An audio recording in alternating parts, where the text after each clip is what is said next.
Hello everyone. तो again आप सभी का एक बार फिर से स्वागत है मेरे चैनल वांगशन फैन फिक्शन एक्सप्लेनेशन पर। तो आज मैं आप लोगों के साथ एक बार फिर से शेयर करने वाली हूँ वांगशन एफ लव इज़ पेनफुल का नेक्स्ट एपिसोड। आई होप कि स्टोरी पसंद आ रही होगी। अगर पसंद आ रही है तो प्लीज़ वीडियो को लाइक कर दीजिएगा एंड उसी के साथ साथ चैनल को भी ज़रूर सब्सक्राइब कर लीजिएगा। तो चलिए फिर हम नेक्स्ट एपिसोड स्टार्ट करते हैं। बट इससे पहले वाले एपिसोड में हमने देखा था कि मैडम लैन को उनके की सज़ा मिल चुकी थी एंड वहीं दूसरी ओर 5 साल बीत चुके थे।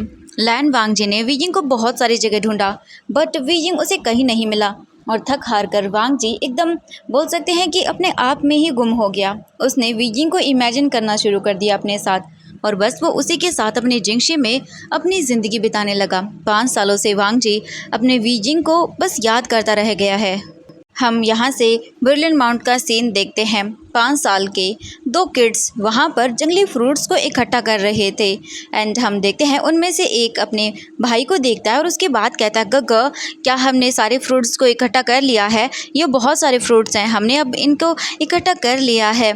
तभी हम देखते हैं दूसरा बॉय वहाँ पर जो खड़ा हुआ था जिसका नाम हम जान लेते हैं, इसका नाम है वी जैन एंड वो देखता है और कहता है हाँ तुमने सही कहा वांगशन, हमने आज काफ़ी सारे फ्रूट्स को इकट्ठा कर लिया है। चलो अब हम चलते हैं, अगर हम लेट हो गए तो बुरा हो जाएगा। हम ये सारे फ्रूट्स अंकल वैन निंग को दे देते हैं। इसके बाद वांगशन कहता है चलो गगो। इसके बाद वो सारे फ्रूट्स वहाँ से कलेक्ट करते हैं और वो वहाँ से चलना स्टार्ट कर देते हैं। दोनों किड्स फ्रूट्स को कलेक्ट करके बस आगे की ओर चलते जा रहे थे बास्केट में भर कर। हम देखते हैं कुछ ही टाइम के बाद वो लोग अपने घर की ओर निकल पड़ते हैं एंड जल्दी जल्दी वो लोग अपने घर आ जाते हैं एंड वो देखते हैं अपनी मॉम को। उनकी मॉम जो थी वो खड़ी हुई थी अभी डोर के पास एंड वो भी गुस्से में उन दोनों को ही देख रही थी। एंड इसके बाद हम देखते हैं दोनों बच्चों को तो अपनी मॉम ऐसे दिखने के बाद तो जैसे कि मानो ओ माय गॉड, उन्हें तो हार्ट अटैक आ जाएगा बेचारों को। उनके हाथों से फ्रूट बास्केट नीचे गिर जाती है एंड अभी बेचारे दोनों खड़े हुए थे और उनकी मॉम गुस्से में उन्हें देख रही थी। एंड इसके बाद हम देखते हैं अभी जो पर्सन उनके सामने खड़ा हुआ था वो उन दोनों को देखते हुए गुस्से में कहता है मैंने तुम दोनों से कितनी बार कहा है कि तुम्हें ऐसे बाहर नहीं जाना है? सुबह से ही तुम दोनों कहाँ पर मिसिंग हो? मैंने कितनी बार कहा है हाँ ऐसे बाहर नहीं जाओगे। नाउ अब मुझे अच्छे से बताओ कि तुम लोग बाहर फॉरेस्ट में क्यों गए थे अकेले? मैंने तुम्हें कितनी जगह ढूंढा, पता है तुम्हें? तुम लोग छोटे हो, अगर खो गए तो फिर मैं क्या करूँगा? कैसे ढूंढूंगा तुम दोनों को? तुम लोग क्यों नहीं सोचते हो मेरे बारे में? और तुम दोनों ने तो खाना भी नहीं खाया सुबह से। एंड ये बोलकर बस उनकी मॉम के आए से आंसू बहने लगते हैं और अपनी मॉम को ऐसे रोता हुआ देखकर दोनों भाई एक दूसरे को देखते हैं और उसके बाद वो लोग जल्दी से भागकर अपनी मॉम के पास जाते हैं और अपनी मॉम के पैरों को पकड़कर रोने लगते हैं और उसके साथ ही वो लोग कहते हैं हमें माफ़ कर दीजिए मॉम, हमें आपको बताकर जाना चाहिए था, हम तो बस कुछ काम करने के लिए गए थे, हमें आपको हर्ट करने का कोई इंटेंशन नहीं था। और ये बोलकर बस वो दोनों उन्हें देखते जा रहे थे एंड ये हम देख लेते हैं कौन है।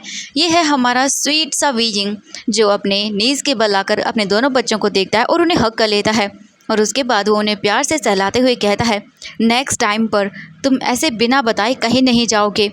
तुम जानते हो ना अगर तुम दोनों कहीं ऐसे चले गए तो मैं कितना घबरा जाता हूँ। इसके बाद वांगशन और उसी के साथ वी जैन दोनों एक साथ कहते हैं आगे से वो दोनों ऐसे कभी नहीं जाएंगे बिना बताए, वो जहाँ पर भी जाएंगे अपनी माँ को बता कर जाएंगे। वीजिंग इसके बाद अपने दोनों बच्चों को लेकर उसी कॉटेज के अंदर वापस आता है और उसके बाद वो उन दोनों बच्चों को अपने हाथों से खाना खिलाता है। कुछ ही टाइम के बाद बच्चों का खाना फिनिश हो जाता है और उसके बाद वीजिंग अपना खाना खाने लगता है। जैसे ही दोनों बच्चों का खाना कंप्लीट होता है दोनों बच्चे तो वहाँ से भाग जाते हैं। वीजिंग उन्हें बोलता है रुको, इससे पहले कि वीजिंग उन्हें रोक पाता वो तो वहाँ से जा चुके थे। एंड इसके बाद वीजिंग उन दोनों को जाते हुए देखता है और उसके बाद गुस्से में कहता है ये दोनों बिना कभी नहीं सुधरेंगे, मेरी बातों को मानते ही नहीं है। और वीजिंग बस गुस्से में मम्बल करता हुआ रह जाता है। तभी हम देखते हैं डोर ओपन होता है और उस घर के अंदर वैन किंग एंटर करती है और वो वीजिंग को गुस्से में वहाँ पर बैठे हुए देखती है और ये देखने के बाद वो स्माइल करते हुए वीजिंग को देख के कहती है वीजिंग क्या हुआ, तुम इतने गुस्से में क्यों हो? एंड ये सुनने के बाद वीजिंग बस वैन किंग को देखता है और उसके बाद कहता है आज फिर से उन दोनों बच्चों ने खाना ठीक से नहीं खाया, देखो थोड़ा सा खाना खाकर वो भाग के चले गए यहाँ से। ये सुनने के बाद तो वैन किंग वीजिंग को देख के स्माइल करती है। वीजिंग बोलता है पता नहीं इन दोनों बच्चों को ये ऐसा क्यों करते हैं। वैन किंग वीजिंग को देखती है और उसके बाद वो कहती है वैन किंग तुम्हारे बच्चे बहुत स्मार्ट हैं, उन्हें पता है कि तुम अपने हिस्से का खाना भी उन दोनों को दे देते हो, तुम बहुत ही कम खाते हो, जिस वजह से तुम्हारी हालत बहुत ही ख़राब रहती है। कभी कभी तुम उन्हें अपने हिस्से का खाना जो खिला देते हो, इसीलिए बच्चे थोड़ा कम खाते हैं ताकि तुम खाना खा लो आराम से, क्योंकि तुम खाना खाना कभी वेस्ट नहीं करोगे। तुम कभी खाना ऐसे वेस्ट नहीं करोगे तो तुम उस खाने को खा लोगे, इसीलिए वो तुम्हारे लिए खाना छोड़ देते हैं। तुम वेस्ट तो नहीं करोगे तो उन्हें खा ही लोगे। एंड ये सुनने के बाद वी जिंग बस वैन किंग को सोचता है देखते हुए, सच में ये कितनी अजीब बात है। उसके बच्चे सच में बहुत ही ज़्यादा बोल सकते हैं कि इंटेलिजेंट है। वी जिंग वैन किंग को देखता है, वी जिंग थोड़ा सा डिप्रेस हो जाता है एंड वैन किंग भी बस चुपचाप देखती है। इसके बाद हम देखते हैं वैन किंग वी जिंग से कहती है, वी जिंग मुझे पता है कि हम लोग यहाँ पर बहुत ही डिफ़िकल्टी के साथ रह रहे हैं, दैट्स वाई मैंने तुम्हें कितनी बार ये कहा है कि तुम बच्चों को और मतलब खुद यहाँ से चले जाओ वी जिंग, क्योंकि तुम वहाँ जाने के बाद अपनी लाइफ को बहुत अच्छे से जी सकते हो, अपने बच्चों को अच्छी एजुकेशन दे पाओगे और उनकी लाइफ बेहतर होगी। यहाँ पे कुछ भी नहीं है वी जिंग उन लोगों के लिए, इसलिए मैंने तुमसे कहा उनका भविष्य अच्छा हो जाएगा। एंड ये सुनने के बाद वी जिंग देखता है वैन किंग और उसके बाद वो स्माइल करते हुए कहता है, मैं यहाँ से चला जाऊँ, तुम मुझे निकालना चाहती हो क्या? वैन किंग आई नो, मैं जानता हूँ कि मेरे बच्चे यहाँ पर थोड़ी सी मुसीबत में है, बट मैं ये भी नहीं भूल सकता हूँ कि कितने मुश्किल के टाइम पर तुम लोगों ने मेरी मदद की थी। मैं आज भी वो दिन नहीं भूल सकता हूँ और मैं तुम लोगों को छोड़कर कहीं नहीं जाऊँगा। मैं अपने बच्चों के साथ तुम्हारे पास यहीं पर रहूँगा। एंड वो बस देखने लगता है। वैन किंग वी जिंग को देखती है, वी जिंग भी देखता है और बोलता है, मैं नहीं भूल सकता उस दिन को आज भी।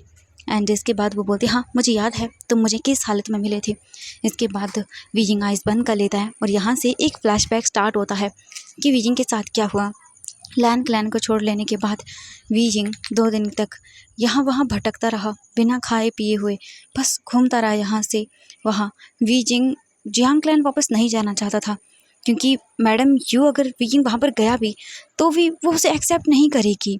वी जिंग बस अब जंगल की ओर चलना स्टार्ट कर दिया एंड बस वो ऐसे ही चलते जा रहा था। वी जिंग को चलने में दिक्कत हो रही थी, उसे प्यास लगी हुई थी, उसे भूख लगी हुई थी एंड लगातार वो 2 दिन तक ऐसे ही चलता रहा जंगलों में और उसे पता भी नहीं चला कि कब वो चलते चलते बेर्लिन माउंट्स की ओर पहुंच गया।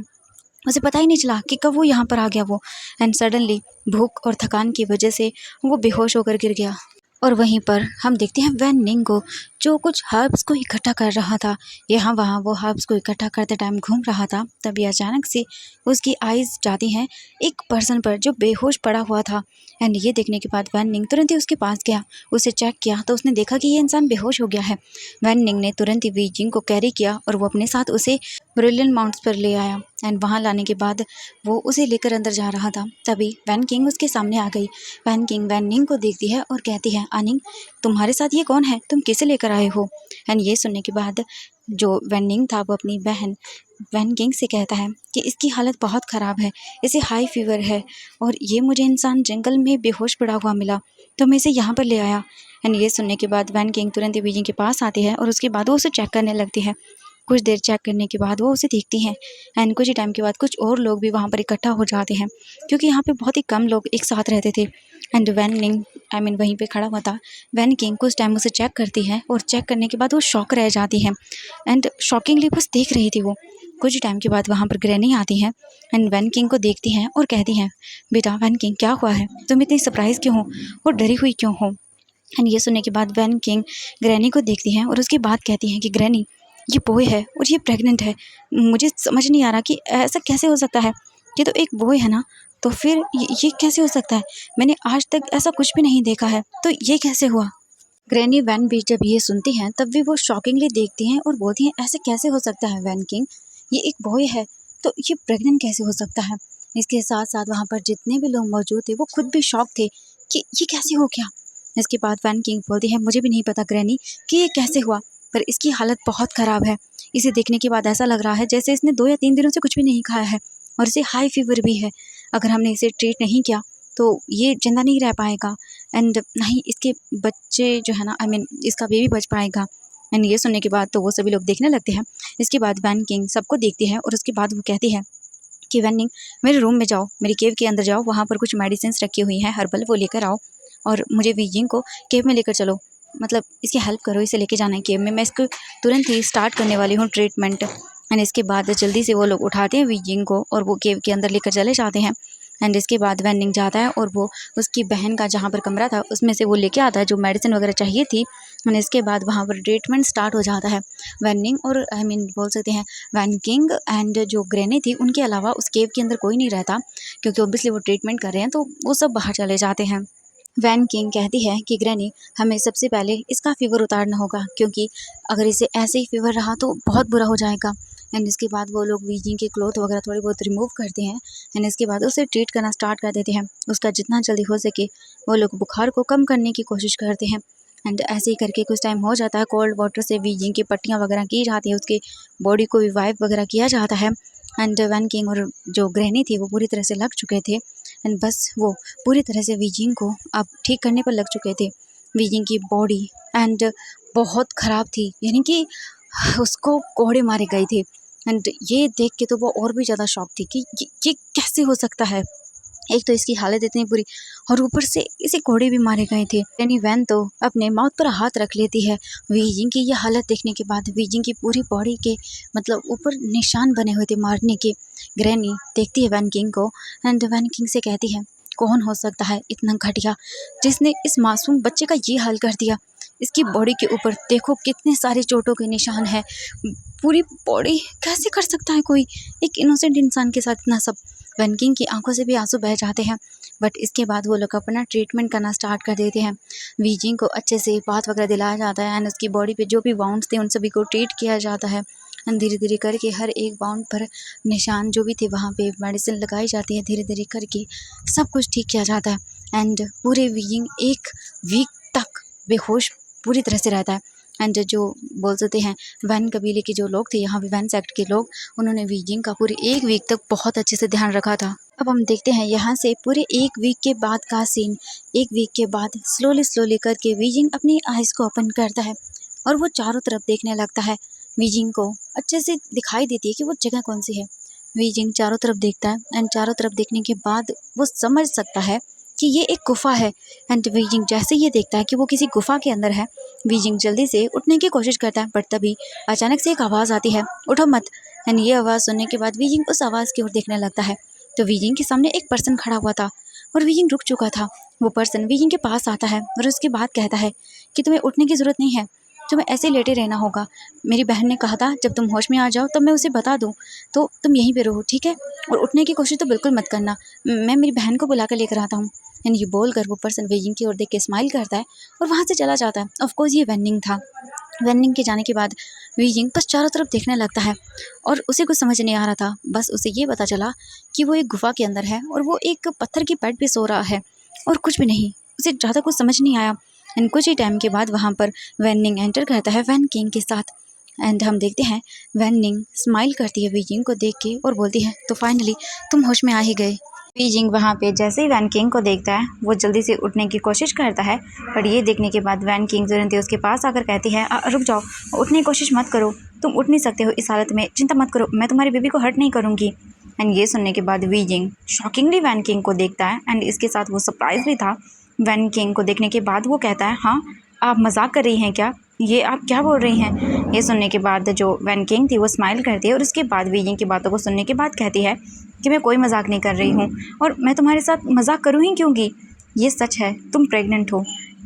तुम मेरे भाई को बेहोश मिले थे, वो भी फॉरेस्ट के अंदर, मेरा भाई तुम्हें यहाँ लेकर आया, तुम बहुत ज़्यादा बीमार थे, तुम्हें फ़ीवर हो गया था, मैंने तुम्हें चेक किया और चेक करने के बाद मुझे पता चला कि तुम प्रेग्नेंट हो। तुम्हारी कंडीशन बहुत बुरी थी उस मोमेंट पर, सच में मुझे लगा ही नहीं था कि मैं तुम्हें और तुम्हारी बेबी को बचा पाऊँगी। एंड ये सुनने के तुरंत ही बाद वीजिंग क्विकली अपना हाथ अपने स्टमक पर रखता है एंड उसकी आंखों से आंसू गिरने लगते हैं। वैनिंग एंड जो वैन किंग थे वो उसे देखने लगते हैं। वैन किंग और वैनिंग दोनों उसके पास आते हैं। वो वीजिंग की आंखों के जो आंसू थे उनको साफ करते हैं एंड उसके बाद उसे कहते हैं ऐसा लग रहा है कि जैसे तुम्हें बहुत ही ज़्यादा टॉर्चर किया गया है। मुझे नहीं पता कि तुम्हारे साथ क्या हुआ है, बट तुम्हारी बॉडी को देखने के बाद ऐसा लग रहा है कि जैसे तुम बहुत परेशान हो गए थे एंड तुम्हें बहुत बुरी तरह से वहाँ पे परेशान किया जा रहा था। आई नो, मैं जानती हूँ कि तुम अभी अपने बच्चे के साथ हो, यानी कि तुम्हारे पास चाइल्ड है। मैं पूरी कोशिश कर रही हूँ तुम्हारे बच्चे को कुछ ना हो, ठीक है? एंड अभी भी टाइम है, तुम अगर चाहो तो इस बच्चे को अबॉर्ट कर सकते हो। क्योंकि एक मैन के लिए बेबी को कैरी करना बहुत बड़ी बात हो जाती है। अगर तुम चाहते हो तो अभी भी इस बेबी को गिरा सकते हो। एंड जैसे ही वीइंग ने ये सुना वो वैन किंग को देखता है और उसके बाद कहता है, मैं एक अनाथ हूँ, मेरे पास कोई नहीं है। नाउ अब मेरे पास मेरा बेबी है, यानी कि मेरी फैमिली होगी, मैं बर्थ दे सकता हूँ एक बेबी को, मेरा मेरा परिवार होगा। फाइनली मैं अनाथ नहीं रहूँगा, मेरी भी एक फैमिली होगी, मेरे पास भी कोई होगा। एंड ये सुनने के बाद तो वैन किंग और वैन निंग दोनों वीइंग को देखने लगते हैं। और उसके बाद वो बोलते हैं, हमें तुम्हारे बारे में नहीं पता था, तुम हमें सब कुछ बताओगे अपने बारे में, क्योंकि मैं तुम्हारी डॉक्टर हूँ एंड मुझे तुम्हारे बारे में सब कुछ जानना है, तो इसीलिए तुम मुझे सब कुछ बताओ, उसके बाद ही मैं तुम्हें ट्रीट कर पाऊँगी अच्छे से। एंड ये सुनने के बाद वीइंग वैन किंग को देखता है और उसके बाद वो उन्हें सब कुछ बताना स्टार्ट कर देता है जो जो उसके साथ हुआ। एंड सब कुछ अच्छे से सुनने के बाद जो कहानी वीइंग की थी वो देखने लगते हैं। इसके बाद वो कहते हैं, सब कुछ ठीक है, बट तुम अपने हस्बैंड का नाम बताना नहीं चाहते हो क्या? एंड ये सुनने के बाद वीइंग उसे देखने लगता है। एंड इसके बाद वो मतलब अपने हस्बैंड के बारे में, वो अपने इन लॉज़ के बारे में, एंड वो नहीं बताता कि वो कहाँ से हैं, क्या है, मतलब वो कहानी बता देता क्या हुआ, बट वो ये नहीं बताता कि उनका नाम क्या है। वैन किंग भी वीजिंग से पूछती है कि वीजिंग, तुमने अपना सब कुछ बता दिया, बट तुमने ये नहीं बताया कि तुम्हारे हस्बैंड का नाम क्या है, और उसके साथ साथ तुम्हारे इन लॉज़ का नाम वगैरह, वो किस फैमिली से हैं, तुमने कुछ भी नहीं बताया। एंड ये सुनने के बाद वीजिंग अपना सर नीचे कर लेता है, पूरी तरह से अब वहाँ पे साइलेंट हो गया था। बट इसके बाद जो वैन किंग थी वो कहती है, इट्स ओके, अगर तुम बताना नहीं चाहते हो तो कोई बात नहीं, ऐसे भी चलेगा। इसके बाद वो वीजिंग को देखती है और फिर वो चुप रहती है। कुछ टाइम के बाद वीजिंग सबको देखने की बात कहता है, क्या तुम मुझे बता सकती हो ये कौन सी जगह है? इसके बाद वैन किंग वीजिंग से कहती है कि ये बोरियल माउंट्स हैं। एंड ये सुनने के बाद वीजिंग शॉकिंगली वैन किंग को देखता है सरप्राइज होकर, और उसके बाद बोलते, क्या आप ऐसी जगह पर कैसे रह सकते हैं? ये सुनने के बाद तो वैन किंग स्माइल करती है और वो वीजिंग को देखने के बाद कहती है कि हाँ, हम ऐसी जगह रहते हैं, बट यहाँ पर सिर्फ लोग मरे हुए हैं। तुम्हें पता है ना वीजिंग कि मरे हुए लोग ज़्यादा अच्छे होते हैं जिंदा लोगों से, और तुम ये अच्छे से जानते हो। एंड ये सुनने के बाद वीजिंग बस वैन किंग को देखता है। इसके बाद वैन किंग हेल्प करती है वीजिंग के उठने में। वीजिंग को वो उठाती है और बोलती है, मेरे साथ चलो, मैं तुम्हें कुछ दिखाना चाहती हूँ। इसके बाद वीजिंग केव से बाहर आता है वैन किंग के साथ। एंड इसके बाद वीजिंग बाहर आने के तुरंत ही बाद वो अपने सामने का जो व्यू देखता है, उसे देखने के बाद तो वो शॉक रह जाता है। वीजिंग को यकीन नहीं हुआ कि ये क्या था। वीजिंग देखता है काफ़ी सारे ओल्ड जो मैन थे वो अभी यहाँ पे काम कर रहे थे, एंड वुमेंस भी थी, एंड बहुत ब्यूटीफुल, मतलब क्या बोले वो, कैसे हो सकता है। एंड कुछ हैंडीकेप लोग थे जो यहाँ पर थे, किसी का हाथ नहीं था, किसी का पैर नहीं था, एंड बहुत सारे ओल्ड मैन थे यहाँ पर। एंड वीइंग बस उन्हें देख रहा था। तभी वैन किंग वीइंग को देखने के बाद स्माइल करती है और कहती है, तुम यहाँ पे ऐसे पर्सनों को देखोगे, ऐसे लोगों को देखोगे जिन्हें सोसाइटी ने रिजेक्ट कर दिया, और साथ में ही उनके घर वालों में तुम्हें यहाँ पर ओल्ड पेरेंट्स मिल जाएंगे जिनके बच्चों ने उन्हें अपने घर से निकाल दिया। तुम्हें काफ़ी सारी ऐसी वुमेंस यहाँ पे मिल जाएंगी जिनके घर वालों ने, मतलब कि उनके सास ससुर ने उसके साथ अच्छे से बिहेव नहीं किया और उन्हें घर से निकाल कर बाहर फेंक दिया।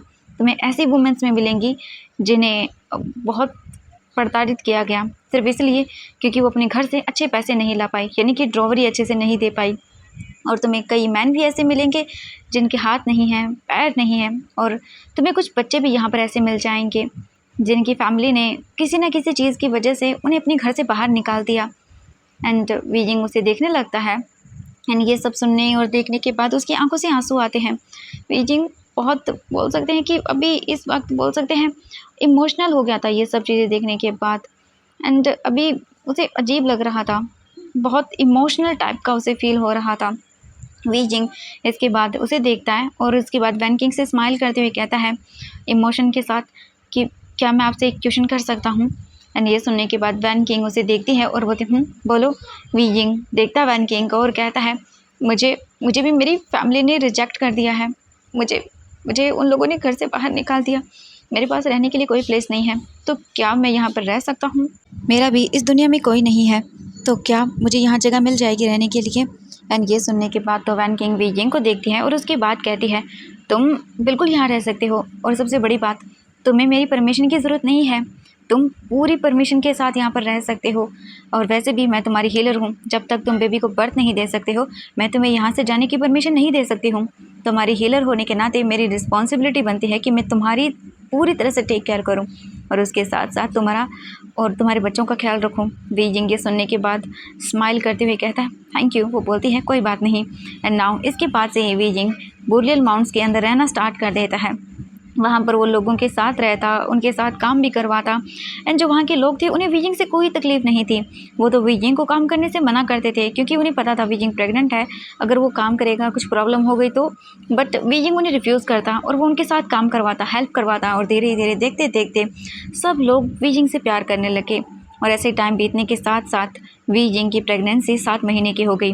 बट वीजिंग की 7 मंथ प्रेगनेंसी के अंदर ही वीजिंग का स्टमक बहुत बड़ा हो गया था, जिसके बाद तो जो ग्रैनी वैन थी और जो वैन किंग थी वो दोनों ही बहुत ही ज़्यादा घबरा गए थे, क्योंकि ये बहुत डिफरेंट था। ये कैसे हो रहा था उसे कुछ भी समझ नहीं आ रहा था। काफ़ी ज़्यादा वीजिंग का स्टमक बड़ा हो रहा था एंड वो डर रहे थे कि कहीं कुछ प्रॉब्लम तो नहीं हो जाएगी ना, इसीलिए। एंड ऐसे ही एक दिन वीजिंग काम कर रहा था एंड वीजिंग काम करते टाइम जो है ना वो अभी खड़ा हुआ था एंड उसके पास वैन किंग भी खड़ी हुई थी एंड उससे कह रही थी वीजिंग तुम्हें रूम में आना होगा, मैं बस तुम्हें चेक करना चाहती हूँ, तुम्हारा स्टमक काफ़ी ज़्यादा बड़ा हो गया है। वीजिंग वैन किंग को देखता है एंड इसके बाद वो उस जगह से उठने की कोशिश करता है। थोड़ी उसे प्रॉब्लम होती है, वो उठ नहीं पा रहा था, तभी वैन किंग उसकी हेल्प करती है। इसके बाद वैन किंग वीजिंग को केव के अंदर लेकर जाती है एंड वो वीजिंग को चेक करती है एंड चेक करने के बाद वैन किंग वीजिंग को देखती है सरप्राइज होकर। वीजिंग उसे देखता है एंड देन उसके बाद नर्वस होते हुए पूछता है कि क्या हुआ, सब कुछ ठीक तो है ना, मेरे बेबी ठीक तो है ना, क्या मेरे बेबी को कुछ हो गया है। एंड ये सुनने के बाद तो वैन किंग वीजिंग को देखती है एंड इसके बाद वो स्माइल करती है और कहती है वीजिंग तुम एक बेबी को बर्थ नहीं देने वाले हो, बल्कि तुम तो ट्विंस बर्थ देने वाले हो, तुम्हारे अंदर 2 बेबीज़ हैं। एंड ये सुनने के बाद तो वीजिंग जो है ना वैन किंग को देखता है शॉकिंगली एंड वीजिंग और भी ज़्यादा खुश हो जाता है एंड वो अपने स्टमक को टच करता है बहुत ही प्यार से। एंड वैन किंग वीजिंग को देखती है एंड वो स्माइल करती है, वो बहुत खुश था। वीजिंग 2 बेबीज़ को बर्थ देने वाला था। वीजिंग अपने बच्चों को देखता है एंड उसके बाद उन्हें सहलाता है एंड हम देखते हैं सब लोग बाहर आते हैं। वो जब बाहर आती है तो सब लोगों को बताती है एंड जब ये खुशी पता चलती है सब लोगों को तो वो बहुत ही हैप्पी हो जाते हैं, वीजिंग के लिए चेयर अप करने लगते हैं। बहुत हैप्पी थे सब लोग। एंड वीजिंग जो है ना अभी केव के अंदर था एंड वो चुप था, बस बैठा हुआ था। एंड वो एक बंडल ओपन करता है अपने कपड़ों का एंड देन फिर वो वांगजी के कपड़े निकालता है एंड इसके बाद वो उन कपड़ों को देखने लगता है। वीजिंग बस उन्हें टच करता है, ये वाइट क्लॉथ थे एंड वीजिंग उसे क्रेस कर रहा था, उसे टच कर रहा था। एंड इसके बाद वो कहता है वांगजी मैं तुम्हारे 2 बच्चों को जन्म देने वाला हूँ, आज मैं बहुत खुश हूँ। जैसे मुझे पता चला मैं बहुत ज़्यादा खुश हूँ, मैं बता नहीं सकता तुम्हें मैं कितना खुश हूँ। और ये बोलकर बस वीजिंग की आंखों से आंसू गिरने लगते हैं। वो अपने टीयर्स को फिर वाइप करने लगता है क्योंकि वो रो नहीं सकता है। एंड बोल सकते हैं ऐसे ही वीजिंग के वहाँ पे दिन बीतने लगते हैं। वीजिंग की आइज़ बस वेट हो जाती है। नाउ एक बार फिर से वीजिंग अपने लाइफ को फिर से वहीं पर वैसे ही स्टार्ट कर देता है। नाउ दिन बीतते गए और अब हम देखते हैं वीजिंग को एक दिन ऐसे ही जब वो कुछ कर रहा था तभी अचानक से उसको लेबर पेन स्टार्ट हो जाता है एंड बस वीजिंग को इतना दर्द होता है कि वीजिंग बता नहीं सकता था। वीजिंग को हैंडल कर पाना बहुत मुश्किल हो रहा था, वीजिंग को बहुत हर्ट हो रहा था। उसके लिए ये टॉर्चर जैसा था क्योंकि बेबी को बर्थ देना कोई इजी काम नहीं होता एंड बस उसे पेन हो रहा था। वो बस उसे शांत करने की कोशिश कर रहे थे। वीजिंग चिल्लाए जा रहा था कि उसे कितना दर्द हो रहा है और वीजिंग इस पेन को सह रहा था। वीजिंग बहुत बुरी तरह से चिल्लाया जा रहा था एंड इसके बाद वो वीजिंग को देखते हैं एंड वीजिंग को फिर बेहोश किया जाता है। वीजिंग की सर्जरी की जाती है क्योंकि वीजिंग एक मेल था तो इसकी नॉर्मल डिलीवरी तो पॉसिबल नहीं थी, तो वीजिंग की सर्जरी करके ही चाइल्ड को बर्थ दिलाया जाता है एंड सब कुछ अच्छे से तैयार किया जाता है। वैन किंग एंड ग्रैनी उसी के साथ रहते हैं एंड उसके बाद वो बस बोल सकते हैं वीजिंग को बेहोश करते हैं एंड देन वीजिंग की सर्जरी की जाती है एंड इसके बाद वीजिंग बेबी को बर्थ देता है बहुत ही मुश्किलों के बाद। एंड वैन किंग एंड वैन निंग बस देखने लगते हैं सब लोग वीजिंग को। वीजिंग बेहोश हो गया था बेबी बर्थ देने के बाद एंड अभी दूसरी ओर हम देखते हैं जिंगशी के अंदर वांगजी को अच्छा फील नहीं हो रहा था। वांगजी को जैसे कुछ अजीब लग रहा था, जैसे वीजिंग दर्द में है, उसे बुला रहा है, उसकी ज़रूरत है जैसे उसे। वांगजी चैन नहीं पा रहा था, उसे सुकून नहीं मिल रहा था कैसे भी। तो वांग जी उठता है और वो जिंगशे से बाहर आता है और इधर उधर टहलने लगता है। और तभी बारिश स्टार्ट हो जाती है। वांग जी बारिश को देखकर बस चुपचाप वहीं पर खड़ा रहता है। उसे ऐसा दर्द हो रहा था सीने में, जैसे कि उसका वीजिंग दर्द में है, चिल्ला रहा है, उसकी ज़रूरत है उसे। वांग जी बस ये सारी चीज़ों को फील कर रहा था एंड उसकी आंखों से आंसू गिरने लगते हैं वीजिंग को याद करते ही।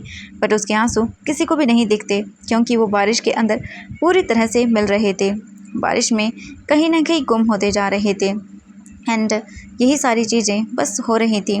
वीजिंग तो अपने आप को वहाँ पर संभाल रहा था। वीजिंग जब बेबी को पर दे रहा था तो कई बार उसने अपने मन में वांग जी का नाम लिया, उसे रिमेंबर किया और उसे कहा कि उसे ज़रूरत है वांग जी की। अपने मन में ही सोचा, काश इस वक्त वांग जी होता तो कैसे वो रिएक्ट करता, कैसे सब कुछ करता। बट ऐसा तो कुछ भी नहीं था। वहीं वांग जी बारिश में खड़ा हुआ था और वो भीगते जा रहा था, क्योंकि उसे सुकून नहीं मिल रहा था। वहीं दूसरी ओर हम लायन सेचन को देखते हैं। लायन सेचन आज नाइट पेट्रोलिंग के लिए बाहर निकले थे और वो ऐसे ही घूम रहे थे चारों तरफ। तभी अचानक से उनकी नज़र पड़ी उनके भाई पर, यानी कि लायन वांग जी पर, जो कि बारिश में खड़ा हुआ था और बस चुपचाप था। एंड ये सब देखने के बाद लायन सेचन तुरंत ही उसके पास आते हैं और बोलते, वांग जी क्या करे हो तुम इतनी बारिश के अंदर यहाँ पर। एंड ये सुनने के बाद तो वांग जी अपने आइज़ ओपन करता है एंड अपने भाई को देखता है। लायन सेचन वांग जी को देखते हैं, वांग जी की आंखों को देखते हैं और वो समझ जाते हैं कि वांग जी रो रहा है। वो वांग जी के पास आते हैं और अपना हाथ वांग जी के शोल्डर पर रखते हैं और कहते हैं, वांग जी क्या हुआ है, तुम रो क्यों रहे हो। वांग जी ये देखने के तुरंत ही बाद एकदम से टूट जाता है। वो अपने भाई को देख के कहता है गग, और वो रोने लगता है और रोते हुए कहता है, बीजिंग उसे कुछ हो गया है गग। ये सुनने के बाद लायन सेचन कहते हैं, क्या क्या बोल रहे हो तुम वांग जी, बीजिंग कि क्या हो गया उसे। वांग जी बोलता है, मुझे नहीं पता गगा, बट मुझे ऐसा लग रहा है जैसे मेरा बीजिंग बहुत पेन के अंदर है, उसे दर्द हो रहा है और वो मुझे मिस कर रहा है, मुझे उसके पास होना चाहिए गगा। और ये बोलकर वो अपने भाई को हक कर लेता है और रोने लगता है। लायन सेचन अपने भाई की बैग को सहलाने लगते हैं और उसे शांत करवाने लगते हैं। एंड वो बस उसे शांत करवा रहे थे और उसे देख रहे थे। लायन सेचन बोलते, वांग जी शांत हो जाओ, हम विजिंग को ढूंढ लेंगे, ऐसा कुछ भी नहीं होगा, उसे कुछ नहीं होगा, वो हमें ज़रूर मिल जाएगा, बस हमें थोड़ा सा जो है ना धैर्य रखना होगा, वो हमें मिल जाएगा, तुम ऐसे टूट नहीं सकते हो वांग जी, और एक ना एक दिन हम उसे ढूंढ लेंगे, चिंता मत करो। और तुम्हारा ऐसे रात को बाहर बिल्कुल भी सेफ़ नहीं है, बहुत हो गया वांग जी, अब चुपचाप करके रूम में चलो, इस बारिश में तुम ऐसे नहीं भीग सकते हो, अब तुम अंदर जाकर सो जाओ। इसके बाद लायन सेचन वांग जी को पकड़कर अंदर ले जाते और उसे कैसे तैसे करके वो सुला देते हैं। नाउ अभी दूसरी ओर हम देखते हैं वीजिंग को। मॉर्निंग हो चुकी थी। वीजिंग स्लोली अपनी आइज़ को ओपन करता है एंड वो चारों तरफ देखता है एंड देखने के बाद वो उठने की कोशिश करता है, बट उसके लोअर एरिया में, उसके टमी में उसे बहुत दर्द होता है एंड वो क्विकली अपना हाथ अपने टमी पर रखता है एंड वो देखता है उसका टमी बिल्कुल फ्लैट, कुछ भी नहीं था वहाँ पर। एंड ये देखने के बाद तुरंत ही वीजिंग घबरा जाता है एंड वो नर्वस होकर देखने लगता है चारों तरफ, उसे कुछ समझ नहीं आया ये क्या हो गया। एंड तभी वीजिंग को रियलाइज़ होता है, वीजिंग देखता है साइड में एंड वहाँ पे 2 बेबीज़ थे, वैन किंग खड़ी हुई थी एंड वो स्माइल करते हुए वीजिंग के फेस को देखती है। वीजिंग उठने का कोशिश करता है अपने बेबीज़ को लेने के लिए, बट उसे दर्द होता है। तभी वैन किंग उसकी हेल्प करती है उसे बैठने में और कहती है, तुम ऐसा नहीं कर सकते हो, ठीक है, ये बिल्कुल भी सही नहीं होगा, तुम लेट जाओ, तुम्हारी कंडीशन बिल्कुल भी सही नहीं है, ठीक है, अभी हेल्थ गुड नहीं है, बाद में तुम अच्छे से ले लेना। वैन किंग वीजिंग को देख के स्माइल करता है एंड उसके बाद वो बोलता है, सही कहा। इसके बाद वीजिंग अपने बाहों में अपने बच्चों को लेता है एंड वीजिंग बोलता है हाँ। वीजिंग उन्हें लेने के बाद बस देखने लगता है। वीजिंग को बहुत ज़्यादा सुकून मिल रहा था। वैन किंग बस वीजिंग को देखती है और बोलती है, वीजिंग तुम यहाँ पर पूरी तरह से रह सकते हो, तुम कहीं नहीं जाने वाले हो एंड ना ही तुम्हारे बेबीज़ कहीं जाने वाले हैं, तुम यहीं रहोगे। वीजिंग ये सुनने के बाद स्माइल करता है, वैन किंग को देखता है स्माइल करके और उसके बाद वो बोलता है एंड मुझे वो बोलती है, तुम्हें 2 बेबीज़ हुए हैं, वो भी बेबी बॉय। एंड ये सुनने के बाद तो वीजिंग बहुत ही ज़्यादा एक्साइटेड होकर स्माइल करता है एंड अपने दोनों बच्चों को प्यार से देखता है और उसके बाद उनके चिक्स पे किस करता है। इसके बाद वैन किंग वहीं वीजिंग के पास बैठ जाती है एंड वो बोलती है, तुमने इनके नाम सोचे। वीजिंग स्माइल करता है एंड इसके बाद वीजिंग कुछ सोचता है और उसके बाद वीजिंग पॉइंट करता हुआ दोनों बेबीज़ की ओर देखता है एंड इसके बाद कहता है, इसका नाम वांगशन है एंड दूसरे का नाम वीजैन। एंड वो अपने माइंड में ये सारी चीज़ सोच लेता है। उसने वांगजी का एंड अपना दोनों का नाम मिलाकर अपने बच्चों के नाम रखे थे, लैन वांगशन एंड वीजैन। वांग जी का। दोनों के ही नाम एक दूसरे से मिलते जुलते थे। एंड इसके बाद वो स्माइल करते हुए देखती है और फिर स्माइलिंग के साथ कहती है, ये नेम ऐसे लग रहे हैं बहुत अच्छे हैं, बट ऐसा लग रहा है जैसे बहुत डिफरेंट है। ऐसा लग रहा है जैसे कि इन्हीं के दो नामों से मिलकर बनाए गए हैं। वीजिंग स्माइल करता है। नाउ यहाँ पर फ्लैशबैक एंड हो जाता है। अभी वीजिंग सारी चीज़ें याद कर चुका था कि कैसे वो इन लोगों को मिला और सब कुछ कैसे हुआ था। एंड वीजिंग अभी वैन किंग को देखता है, स्माइल करता है। दैन फिर इसके बाद वो उसे देख के कहता है, समझ गया मैं क्या हुआ था, एंड अब मैं यहाँ से कहीं